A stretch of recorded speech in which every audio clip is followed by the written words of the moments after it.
My guy for here is Tayshaun Gibson, which will probably be the guy I go out and watch tomorrow. Nice. A few guys I'm gonna keep a tab on. I want to see. But I'm watching all of them. There you go. Just want to make that known. They It's watch football. all of them. I'm intrigued to see how Josh Norman doing the new situation with the Redskins. I know he didn't. It's a good one. Yeah, he didn't really feel like he had the contract over in Carolina, and I know he's going to be missing Carolina. So I want to see how he does in that system with the Redskins. And he got paid. I agree with Von Miller. If you want to, you got paid. You went through all this gripe and everything like that, which I understand. You deserve the money, but you need to maintain that type of thing. We pay that much money, and if you look on the other side, don't pull the suit. Exactly. As you look on the other side of the ball, you don't have the best quarterback options. They were worse than last year. That is true. Yeah. So it's me saying that I thought we should give a run at Nick Foles. That's how bad it was. You know what I'm saying? Like I would like to give Nick Foles a shot, but but I'm interested to see how he does. I'm gonna go with I want to see how if he stay healthy. How do you? And I know Kevin touched it before the show came on the air.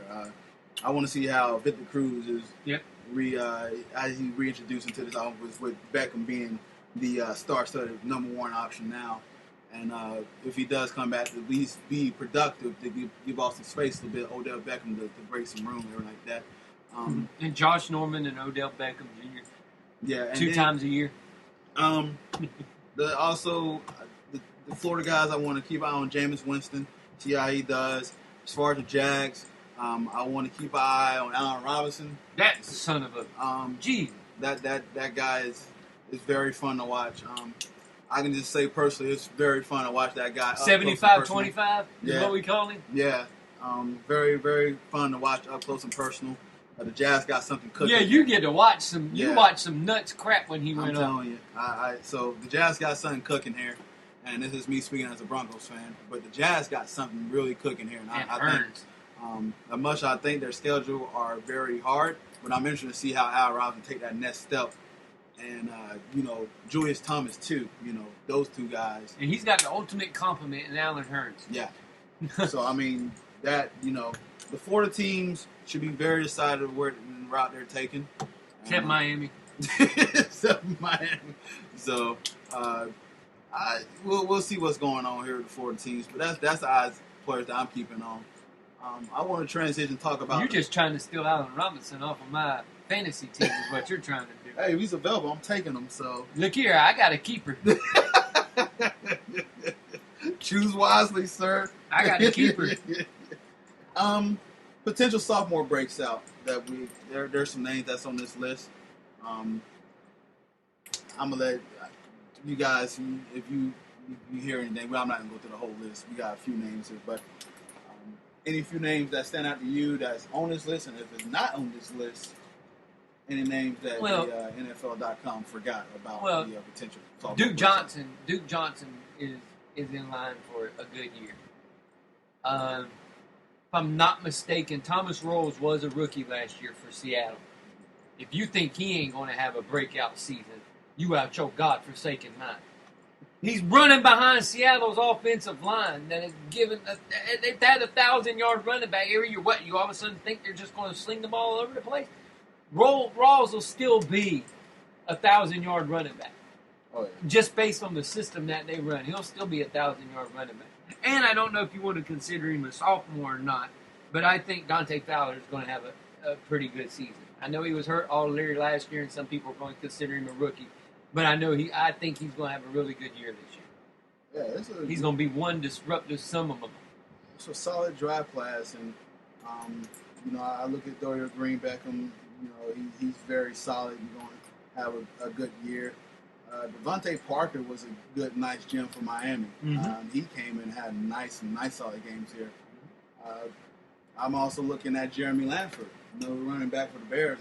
The keys is not his now that Matt Forte's not there. But the one guy I'm going to keep on is Devin Funches, that guy for the receiver for the Carolina Panthers. I know he only had 5 touchdowns last year and 400 some yards, but he is going to have a nice You're duo going to with Kelvin have Benjamin. you're going to have Kelvin Benjamin back, which is huge, which people are forgetting about. That Kelvin Benjamin is actually going to be coming back this year for Carolina. That just gets scarier. And on top of that, Greg Olsen. Yep. It just gets scarier. This team in the NFC can literally go back to the He's to not the Super having Bowl. he's not having to throw the ball to Ted Ginn Jr.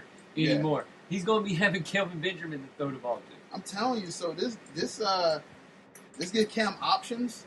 So, I mean, Cam is already dangerous in himself. You give him another target with this guy here. I expect a fantastic sophomore campaign from Devin. I think he's going to do a wonderful job. But this list is pretty good and what they got going here. I know they got Mario Edwards Jr., the defensive end from Oakland. He's solid. Watch him play a few times against the Broncos, so I know he is. The flank cart defensive end for Seattle is solid too. Yep. So even the running back Tevin Coleman from Atlanta, he had a decent year too. So I'll give you one that's going to be better than he was last year. Marcus Mariota. You know what? Is going to be better than he was last year. I think he's going to shine a little more. He's going to be the only shining part of the Tennessee Titans. I'm going to do that. But they are going to run the ball a lot. They're going to run the ball. They got some running backs. They got DeMarco Murray. That's what I was blinking on. And they got DeMarco Murray and Derrick Henry as their running back. And Mariota, who's also yeah, exactly. So, Mike Mularkey's going to hand the ball off 400 times a game. Yeah, I mean, you want to go to the ball and get a reception. Good luck getting one there. Exactly. All right, speaking of trouble, it always got to tie with the Dallas Cowboys. But the defensive end, Randy Gregory, faces additional suspicion regarding substance abuse, and it could add up 10 games to his suspension. Dallas, who's already missing, down 4 linemen, and they're about to be fined for having so many people suspended. This is how bad. But I'm gonna go back to something with Dallas though. People always talking about what Greg Hardy came here and worked out for the Jaguars. If Dallas doesn't want Greg Hardy with how much crap they have lost, why would anybody else want Greg Hardy? Now, I'm just saying. They don't want to even touch Greg Hardy. If they don't want to touch Greg Hardy and they've lost 3 linemen and a linebacker, all their pass rush is gone. Why would anybody else touch him? Canadian Football League won't even touch Greg Hardy. Yeah, man. So Dallas, who was already down this many linemen, Gregory had 12 games as a rookie, and they say he had trouble with this. That's why his draft stock slipped in the draft last year, because he had issues with substance abuse and everything like that. Mm-hmm. But they wasn't kidding. But these players, man, I mean, these are opportunities, man, that you letting slip. And, with this here, Dallas defense is already thin, and they're looking, like they're having trouble already on the defense side of the ball. They were going to put a lot of points to score. They put a lot of pressure on Romo. They put a lot of pressure on Des Bryant. You thought his back was hurting before. He's going to have to carry the shit out of Dallas. Exactly. And then Ezekiel Elliott, you put a lot of pressure on him as a rookie. Mm-hmm. So, I mean, it's kind of like, well, maybe I should have dropped defense. Maybe that Ramsey pick was very attractive. Hey, y'all, thank you. Kevin said thank you. So, as the whole crowd at the stadium said, thank you.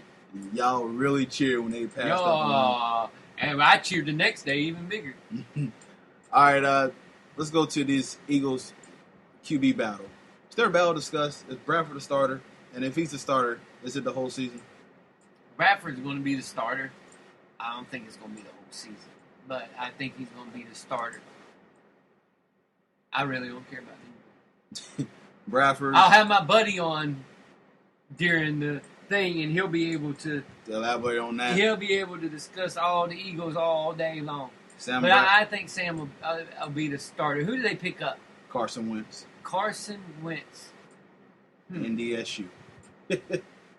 North Dakota State. I think Bradford's going to be the starter, but I think Carson Wentz does come in at some point. I think when they start losing it, and Carson will come in. Sam Bradford's 25-37-1 career record. He has a 3.4 to a 2.3 touchdown interception ratio. And he has a 4.2 to -1 knee ratio. 7 injuries in his collegiate and pro career. And 2013. Can you name them? Being the same ACL injury. Yes, can you name the 7 injuries? ACL, shoulder. What's the other ones? Crap, I just saw them. But it's definitely other knee, ankle.